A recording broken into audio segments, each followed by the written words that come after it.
Presented by RomulusIT.com, offering remote support for common computer problems.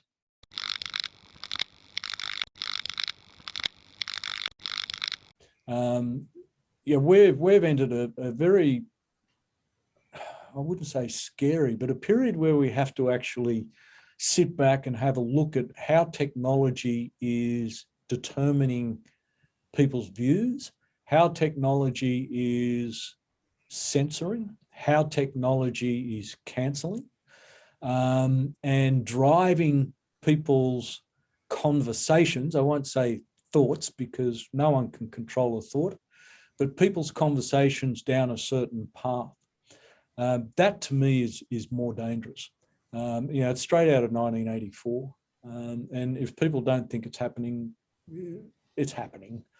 I often put up posts on the LinkedIn platform and about the whole cancel culture and so on and so forth. And I have a lot of people come out and attack me and say, it doesn't exist. I've been cancelled. I've been censored.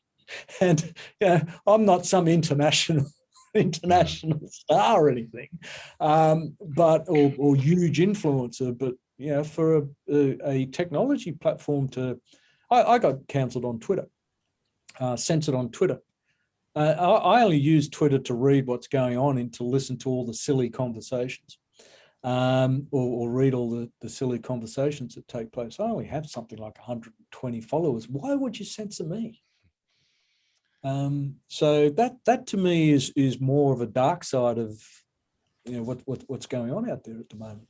You're not wrong about that, and I think this was originally where we wanted to take this when we said let's chat about this a little bit more publicly. We are experiencing this new form of censorship, and as you said, a lot of people are in complete denial about it now. Where you, I don't even know when it happened. Was it maybe up until about 10 years ago? The idea of having conversations like this and opening up these topics for conversation was supposed to be perceived as the way that we come to some form of mutual understanding or understand where our differences in opinions lie so that we can find common ground. We don't have that anymore. Anything just gets, I don't even know how to term it. It's just hate speech is one term for it.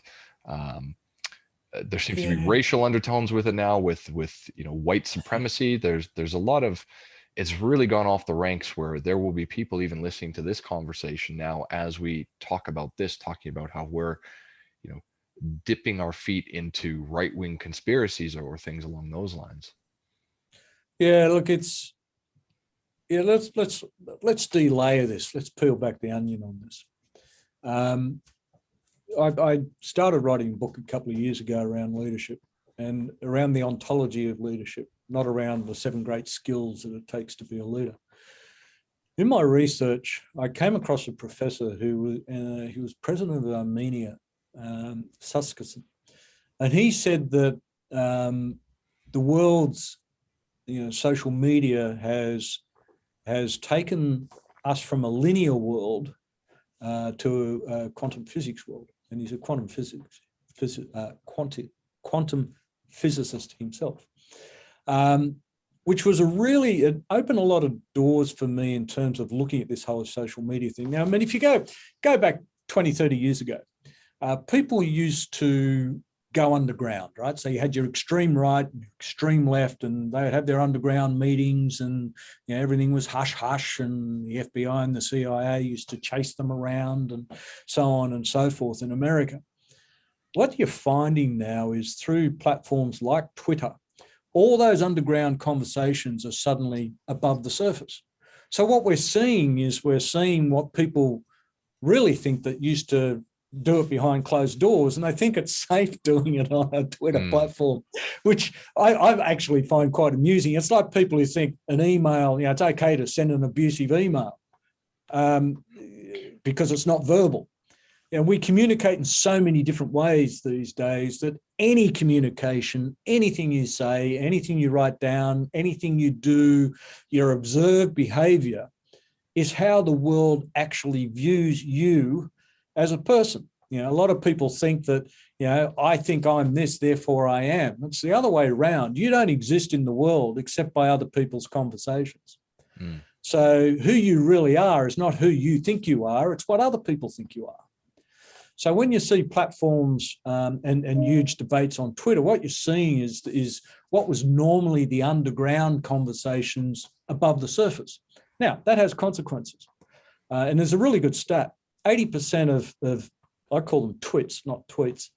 80% of tweets are done by 10% of people. That tells you something in itself. It's just I call it the latte drinking cafe set, just debating with each other in a really derogatory sense. I mean, you'll see journalists write articles that go into major publications, and then you'll see them say the exact opposite on Twitter, thinking that, oh, people don't read Twitter. I mean, the ridiculousness of it, the naivety of it is ridiculous. And it comes, when you take it in the context of my original conversation around what reputation is, it's around trust. So when someone sees something written in the media and then sees something that is on Twitter that's the opposite, written by the same person, they start to sit there and say, hey, what's going on here? And then people start to realize that the major forms of traditional information that we used to rely on, you can no longer rely on those.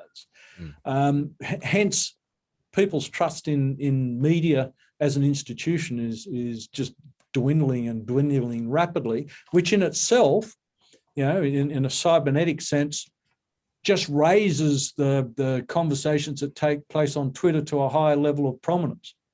Where it ends up, who knows? But we're in this ridiculous period where the people who have control, i.e. the technology platforms, over those conversations are now setting themselves up as adjudicators of those conversations. That's what I find really problematic in all of this. They're the judge and jury on conversations now. Well, you can't have defamation protections on the one hand and then censor on the other, which is the big debate that's taking place in the US. If you're going to have protections, then you should respect people's right to say what they damn well think. Back in Sydney's history, we had the Domain in Sydney where people used to go on a Sunday with their wooden carton and stand on their wooden carton. Soapboxes, Yeah, the soapboxes, and you had, and the crowds used to go to the Domain and they used to debate things. What we're finding is that, who has a right to tell me how to think? No one. Who has the right to tell me what I can and can't say? No one. I'm not harming anyone.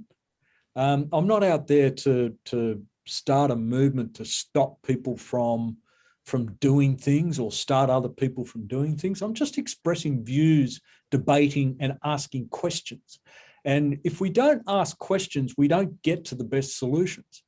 So this era that we're entering of censorship and the worst form of it, cancellation, is very, very 1984. This episode is brought to you by Romulus IT, offering fast, affordable remote support for common computer problems, including troubleshooting, health checks, virus removal, and software support. Visit RomulusIT.com to get your computer back on track.